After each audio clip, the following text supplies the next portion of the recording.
Hello, it's Grandpa Buffalo again, reading to you from A. Milne's Winnie-the-Pooh.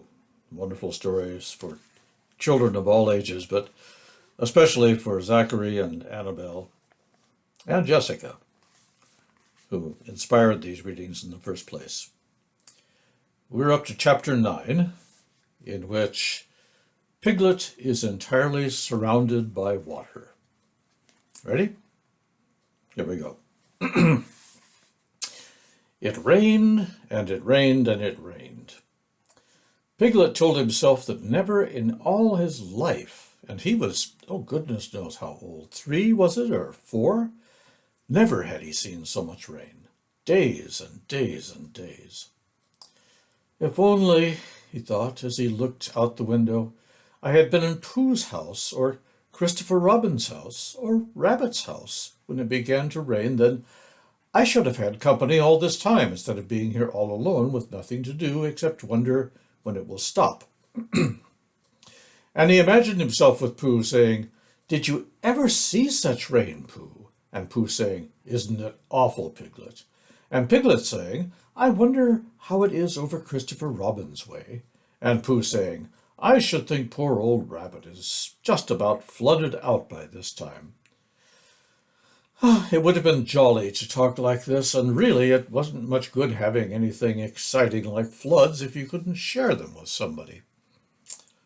For it was rather exciting. The little dry ditches in which Piglet had nosed about so often had become streams.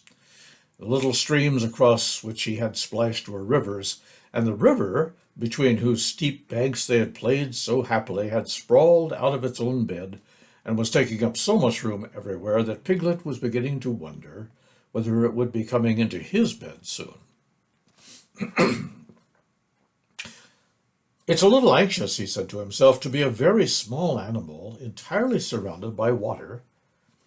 Christopher Robin and Pooh could escape by climbing trees, and Kanga could escape by jumping, and Rabbit could escape by burrowing, and Owl could escape by flying, and Eeyore could escape by making a loud noise until rescued. And here am I, surrounded by water, and I can't do anything. It went on raining, and every day the water got a little higher, until now it was nearly up to Piglet's window, and still he hadn't done anything. Well, there's Pooh, he thought to himself. Pooh hasn't much brain, but he never comes to any harm. He does silly things, and they turn out all right. There's Owl. Owl hasn't exactly got brain, but he knows things. He would know the right thing to do when surrounded by water. There's Rabbit. He hasn't learned in books, but he can always think of a clever plan. And there's Kanga. She isn't clever, Kanga isn't, but she would be so anxious about Roo that she would do a good thing to do without thinking about it. And then there's Eeyore. And Eeyore is so miserable anyhow that he wouldn't mind about this, but I wonder what Christopher Robin would do. And here's a picture of Piglet with the rain coming down and rising up nearly to his window.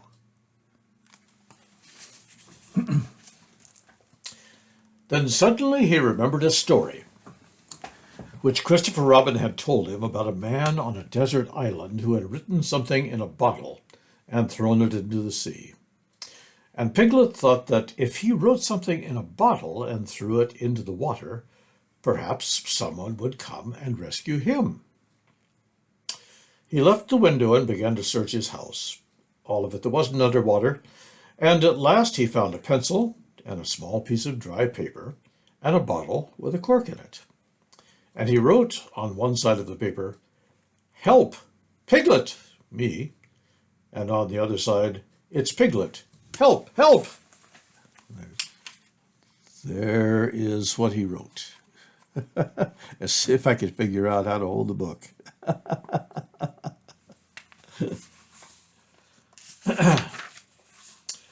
Then when he put the paper in the bottle, and he corked the bottle up as tightly as he could, and he leaned out of his window as far as he could lean without falling in, and he threw the bottle as far as he could throw.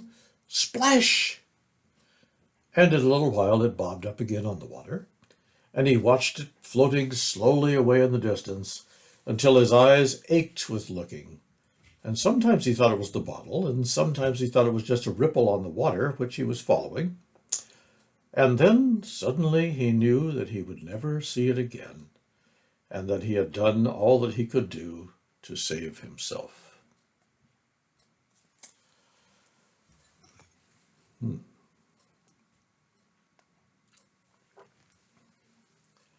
So now, he thought, somebody else will have to do something.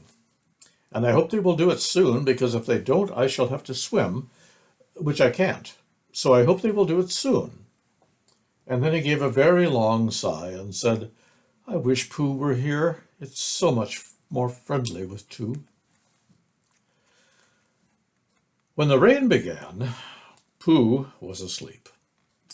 It rained, and it rained, and it rained, and he slept, and he slept, and he slept. He had had a tiring day. You remember how he had discovered the North Pole? Well, he was so proud of this, and he asked Christopher Robin if there were any other poles such as a bear of little brain might discover. Well, there's a South Pole, said Christopher Robin, and I expect there's an East Pole and a West Pole, though people don't like talking about them. Pooh was very excited when he heard this and suggested that they should have an expedition to discover the East Pole. But Christopher Robin had thought of something else to do with Kanga, so Pooh went out to discover the East Pole by himself. Whether he discovered it or not, I forget, but he was so tired when he got home that in the very middle of his supper, after he had been eating for little more than a half an hour, he fell fast asleep in his chair and slept and slept and slept. Then suddenly he was dreaming. He was at the East Pole, and it was a very cold pole with the coldest sort of snow and ice all over it. He had found a beehive to sleep in, but there wasn't room for his legs, so he had left them outside. And wild woozles, such as inhabit the East Pole, came and nibbled all the fur off his legs to make nests for their young. And the more they nibbled, the colder his legs got, until suddenly he woke up with, ah! And there he was, sitting in his chair with his feet in the water and water all around him. He splashed to his door and looked out. This is serious, said Pooh. I must have an escape. So he took his largest pot of honey and escaped with it to a broad branch of his tree well above the water, and then he climbed down again and escaped with another pot, and when the whole escape was finished, there was Pooh sitting on his branch, dangling his legs, and there beside him were 10 pots of honey. And it looked like this.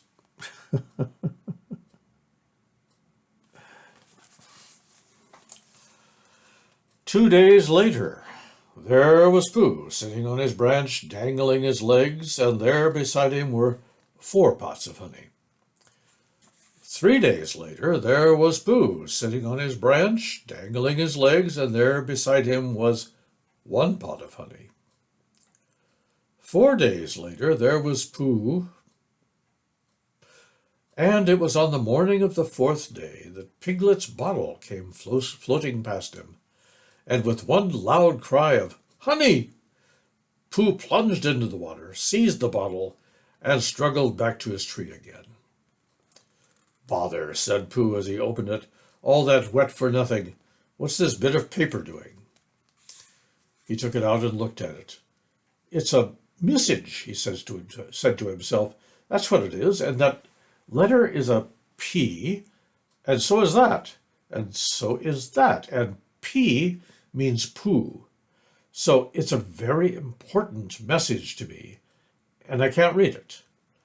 I must find Christopher Robin or Owl or Piglet or one of those clever readers who can read things, and they will tell me what this message means, only I can't swim.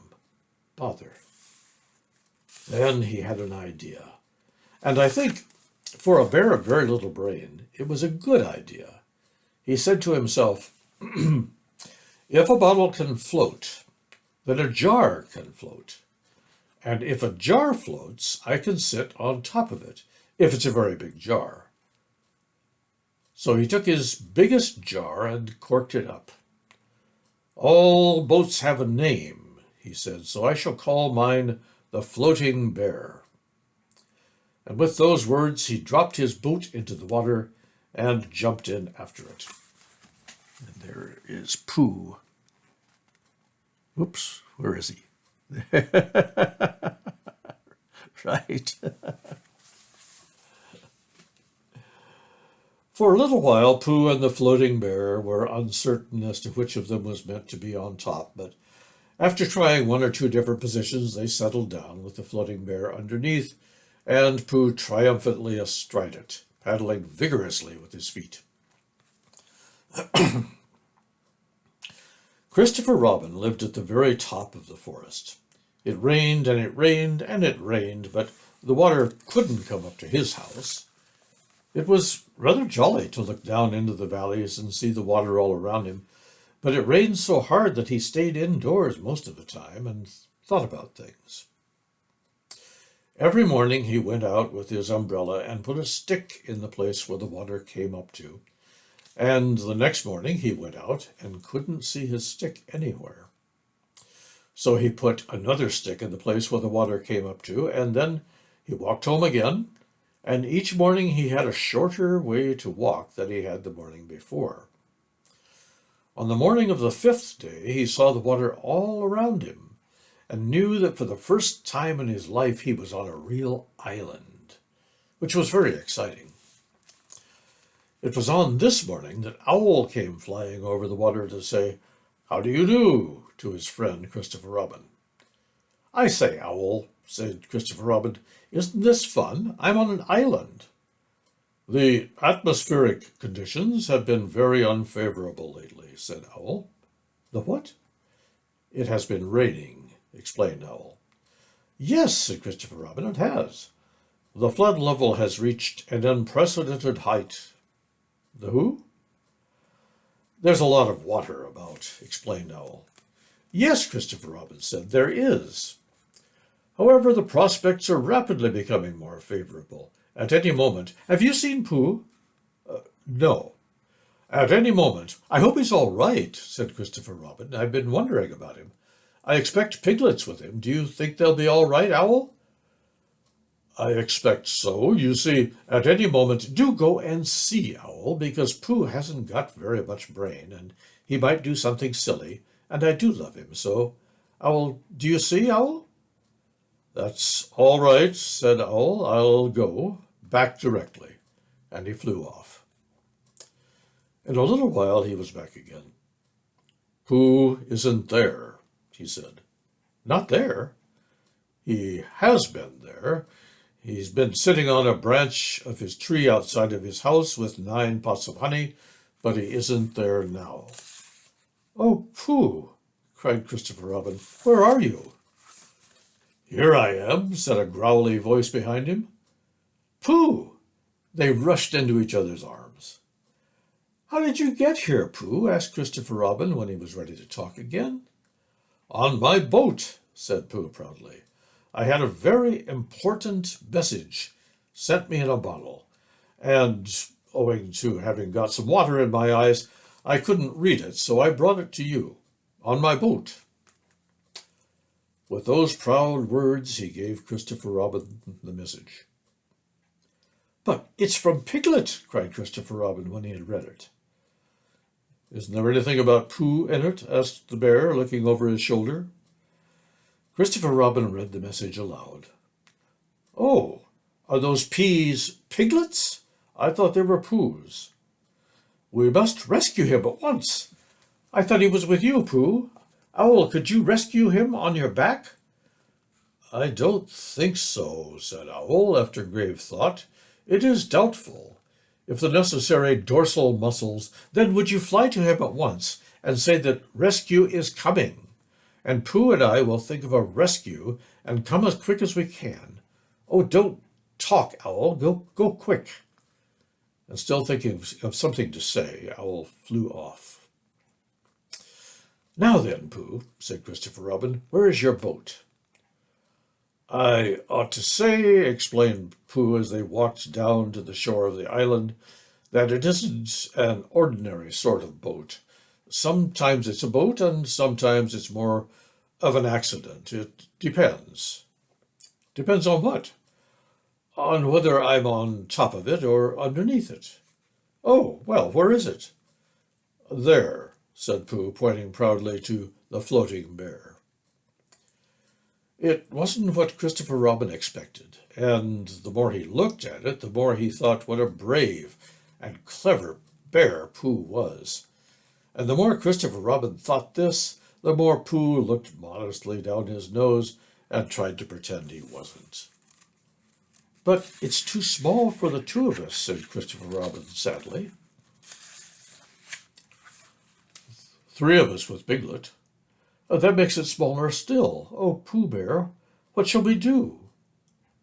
And then this bear, Pooh Bear, Winnie-the-Pooh, F.O.P., a friend of Piglet's, Rabbit's companion, P.D., Pole Discoverer, and E.C. and T.F., Eeyore's comforter and tail finder. In fact, Pooh himself said something so clever that Christopher Robin could only look at him with his mouth open and eyes staring, wondering if this was really the bear of very little brain whom he had known and loved so long. We might go in your umbrella, said Pooh. What? We might go in your umbrella, said Pooh. We might go in your umbrella, said Pooh, for suddenly Christopher Robin saw that they might. He opened his umbrella and put it point downward in the water. It floated, but it wobbled. Pooh got in. He was just beginning to say that it was all right now when he found that it wasn't, so after a short drink, which he really didn't want, he waded back to Christopher Robin. Then they both got in together, and it wobbled no longer. I shall call this boat the Brain of Pooh, said Christopher Robin. And the Brain of Pooh set sail forthwith in a southwesterly direction, revolving gracefully. You can imagine Piglet's joy when at last the ship came in sight of him. In after years, he liked to think that he had been in very great danger during the terrible flood.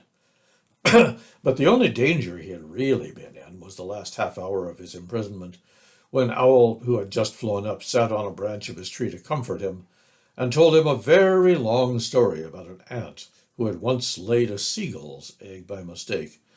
And the story went on and on, rather like this sentence, until Piglet, who was listening out of his window without much hope, went to sleep quietly and naturally, slipping slowly out of the window toward the water until he was only hanging by his toes, at which moment, luckily, a sudden loud squawk from Owl, which was really part of the story, being what his aunt said, woke Piglet up and gave him time to jerk himself back into safety and say, "Oh, how interesting, and did she?" And when you can imagine his joy when he at last saw the good ship, the Brain of Pooh, Captain Christopher Robin, First Mate Pooh Bear, coming over the sea to rescue him. Christopher Robin and Pooh again. And that is really the end of the story. And I am very tired after that last sentence. I think I shall stop here. And that was chapter 9, in which Piglet is surrounded by water. We'll read the last chapter soon. Thank you. I'm Grampa Buffalo. Love to you all. Bye-bye.